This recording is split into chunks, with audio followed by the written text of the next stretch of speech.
As we go through the fantastic stories of Sefer Bereishis and the Midrashim that accompany it, one of the most common questions I find myself being asked is, why is it that Rashi will sometimes quote a Medrash, or the Medrash itself, when one looks at it, explains the psukim in the opposite direction? What was wrong with leaving it kipshuto shel mikra? So I wanted to take one example from our Parsha and try and understand the depth of our Midrashim, what it's coming to do, and hopefully appreciate a nuance, especially in learning the Parshas of Sefer Bereishis. So at the very beginning of our Parsha, Vayigash, I loved Yehuda. Yehuda is coming up to Yosef, and he's requesting that he release Binyamin. And at the end of the request, he says, Ki chamocha kefaro.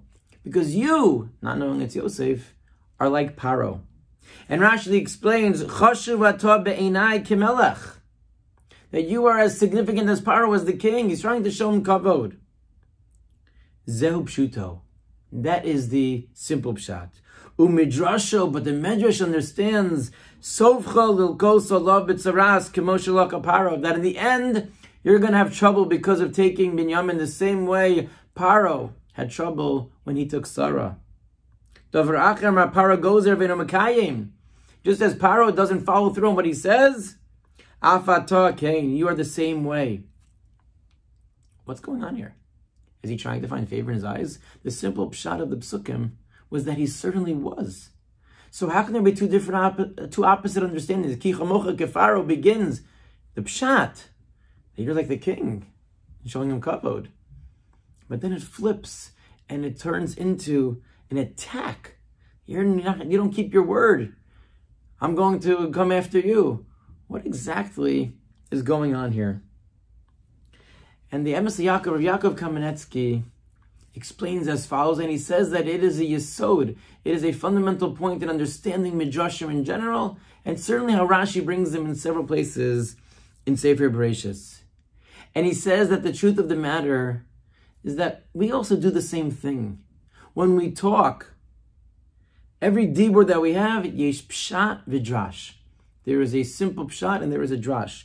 What does that mean? What does that mean? And he says it's very simple. He says that there is the words that you say, and the words that you say have meaning. That is the pshat. Ki chamocha kefaro. You're like Paro. It's a praise.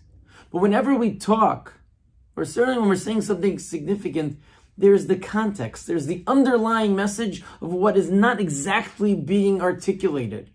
And that's where the drash comes in. And that's where Chazal come in and explain to us that there's a lot more going on here. Yes, on the one hand, Yehuda is trying to show kavod, but it's a very tense moment. It's a moment that can lead, as the Medrash tells us, to a war. It can lead to a complete fight over the future of Binyamin and over the Klal Yisrael and how they're going to develop.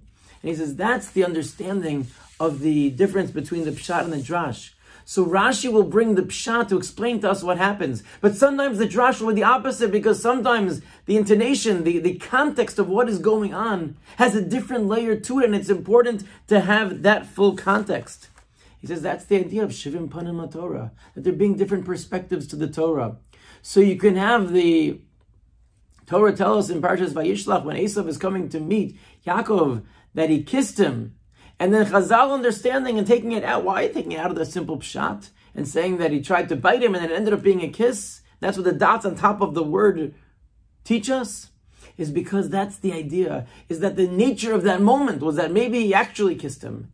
But the way that it was, the tense moment, is something that is highlighted as well. And that is a perspective that we have as we go through the Rashis, as we go through the Parshas. Understand that there are multiple layers. These are complicated stories with drama and with different perspectives. And the different perspectives that Chazal give us are to try and highlight the different themes and what there is. Ki chamocha kefaro. That on the one hand, the pshat might tell us one thing, but the drash is the opposite. Not because Chazal are coming to contradict, but because they're coming to try and help us complete the picture so that we have a deeper understanding of Hashem's beautiful Torah.